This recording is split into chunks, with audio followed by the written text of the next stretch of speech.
Good night, fellow punchers. The clock on the wall is exactly 10:30 on Wednesday night. A bit later than I had planned. But it was sort of a busy day in a lot of ways today. Still out the back in the garden. I've about 7/8 of it done now. And I went looking for my lather. I said I'd be gearing up for tomorrow to get there's palm trees on both sides of the house, and I trim them every couple of years. We're looking for the lather. No trace of the lather. A big double a double lather must be stolen, gone. I wasn't right for hours after. I had an awful feeling in the pit of my stomach to think that somebody could be around at the back of your house when you're gone. So I rang a fella that sprayed the weeds around the house there a couple of weeks ago, and I just said to him, did you notice a lather when you were doing it? And he said, whereabouts was it? So I told him. He said, no, it definitely wasn't there. So I didn't notice it until today, but then thinking back, when I was out there Thursday and Friday, I had a fold-up chair, and I was watching the races. I remember saying that I was watching them on the Thursday and Friday. And then I said, yeah, sure, the lather wasn't in front of me at all. So, so whoever brought it knew it was there, because there's the house directly across the road. There's also two houses back a bit behind me. That's a risk, unless you know what you're doing. Get in and get out fast. So it's a sickening feeling. So I'll have to invest. It wasn't even mine either. It was left here by a brother in 2019. I don't know whether he forgot about it or what, but I told him if he ever wanted, he could pick it up, but it wasn't him that brought it. Just when I'm on something as well, something that was on my mind last week when I was driving, you'll all remember the long-time followers of the channel, the great man last year, Terry Woods, who died of cancer. I think it was the 4th of August, prostate cancer. It'll be around this time, or maybe a week ago, when he left a message last year to say he had 8 weeks to live. And I went over and to see him before he died. And we done a live broadcast on the 12th of July. So I'm going to have the 12th of July this year, Terry Woods Day. So I'll try and do something I'll see what I'll do. But I'll definitely play, I'll put up a link up to that for the video that he done last year, to make awareness about a blood test you can take for prostate cancer for men over 40. So we'll have an awareness day that day. We'll do something special, perhaps. I will see. He was in my head today when I was at the back of the house, so I said I'd mention it tonight. And I actually had a look at some of the video last year that he put up. It was very strong. If I can get a link, I'll put it up in the description for people that mightn't have saw it before. I might do that later. We had 3 horses running today. Animato wasn't a runner. It's running tomorrow at a more suitable distance, 2 miles, but it's only a 5-runner field, which might prove difficult. But we'll have to back it. Saturn was the nap, held on by a short head. I wasn't sure when they crossed the line and he won or not, but that's a few that has went our way lately. We were down a few, but it's evening out. So I had Bookies money to play with then. The markets told us that Bay Breeze, coming from a gambling yard, wasn't off a yard this evening. I thought this evening everything was sort of, the boxes were ticked, but obviously not. And then in the last race, I knew after half a mile we were out of position. The ones that was in second or third were no addition to us. The other one, Zoran, got an easy lead and booted away on the turn for home. We were closing, but we weren't able to get to him. I thought he'd be closer, Ross O'Ryan, but it was just a good ride from Usheen Murphy. And late money, he went off, I think, 11-10 or something, or 5-4. But anyway, for winning a couple of pounds, we're not losing anything. It's the pity Bay Breeze wasn't placed, though. That's the only thing. Tomorrow, I mentioned a few minutes ago, Animato in a more suitable distance race, 2 miles tomorrow. It's only up £2 for each of its last two victories. One off 70 and 72, and it's only up to 74. And it's carrying 10 stone 2, but it has an apprentice on it, Jack Enright. I don't know much about him, but he has won 5 times in total and 13 places out of 84.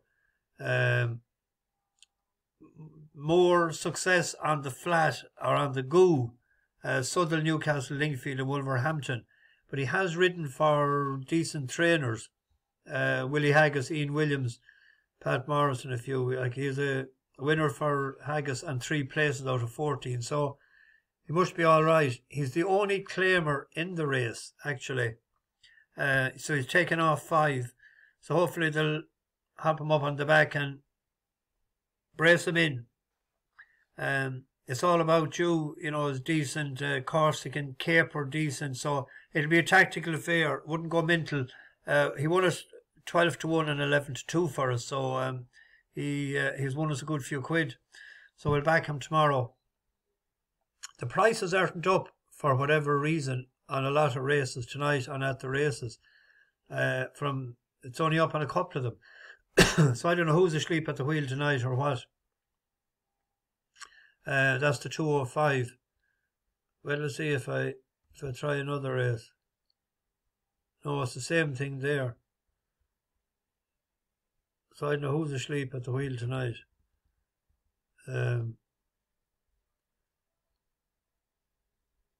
Does that happen often?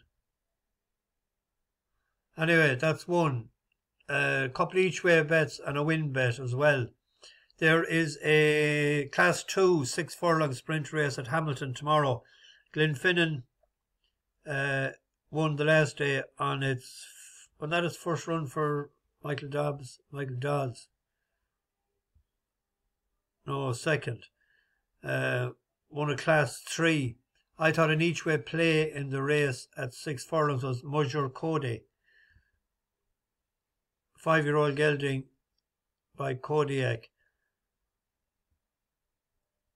I thought Class 2 events the last twice, like it's off 82, isn't it now? 83, down £2, but it has won off 83 before here in Goodwood, and it won off 80 and won off 74, so it knows how to win. Third run back after the layoff. It ran in a decent race in York the last day, and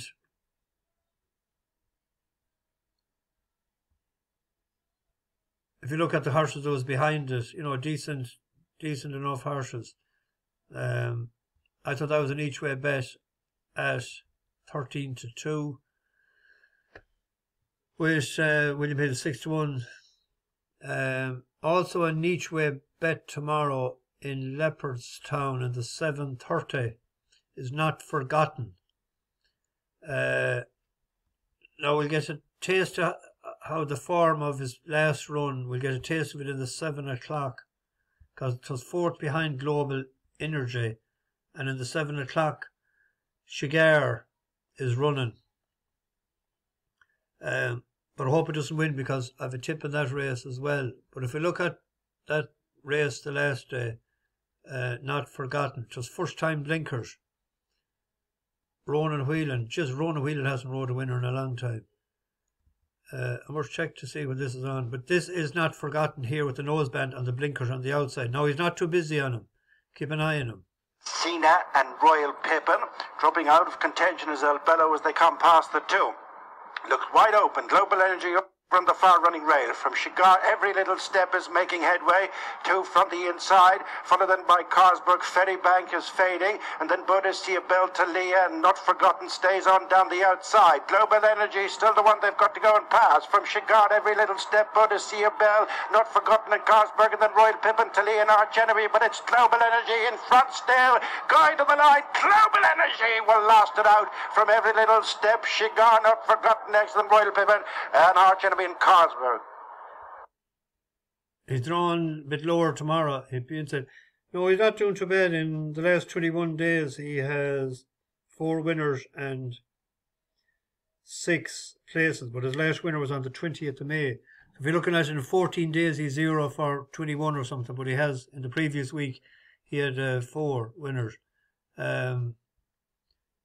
He's an each-way bet as well.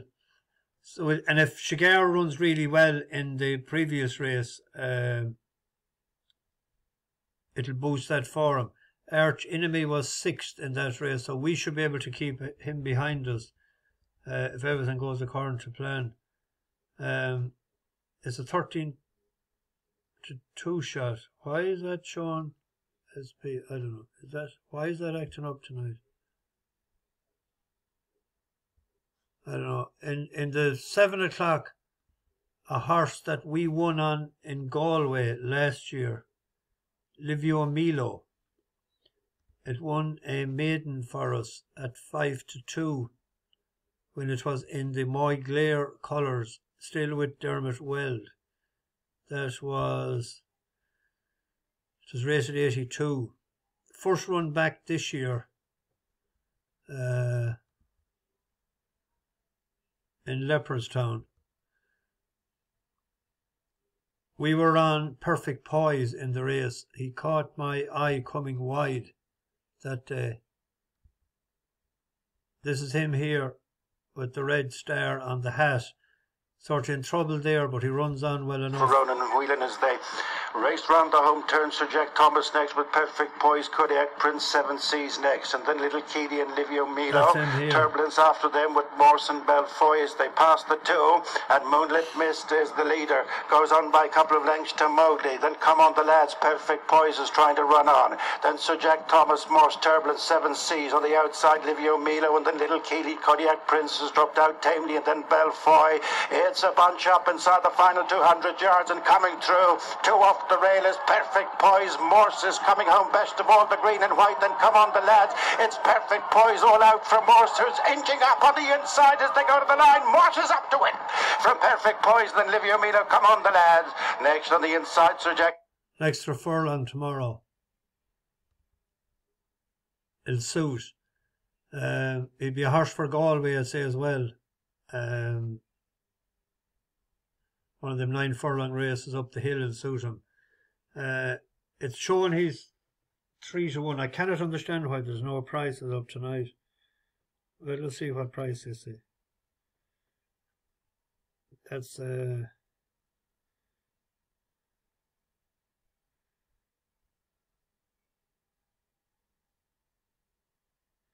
7 o'clock. 3-1. 11-4 was another bookie. Win bet on Livio Milo.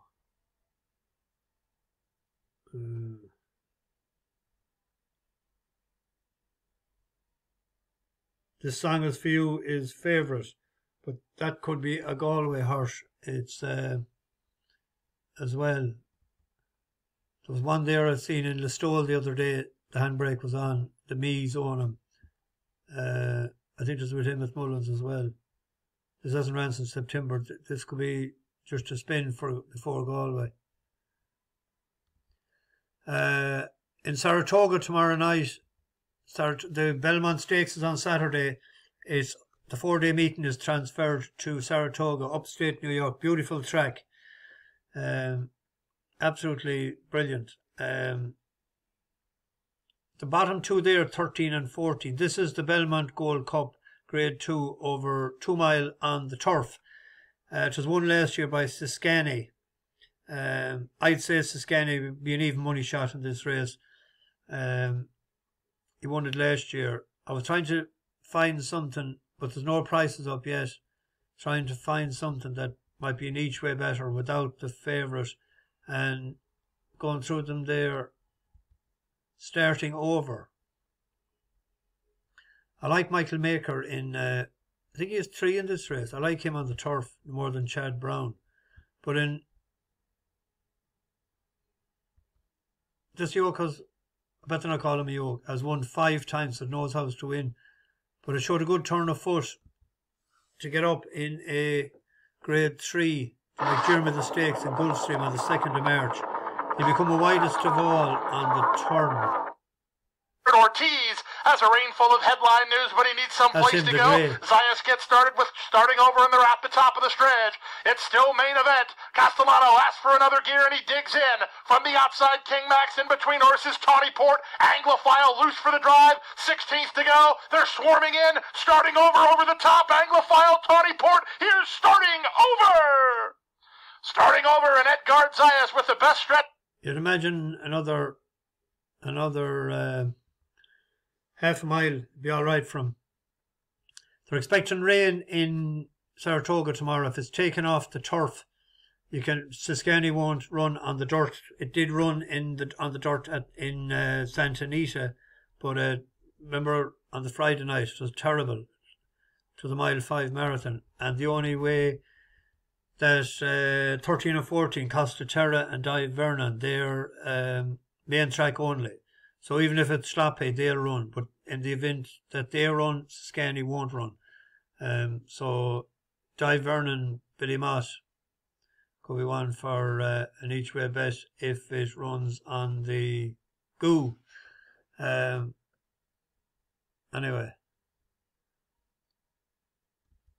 I'm about to get this into the oven now because it is 11:15.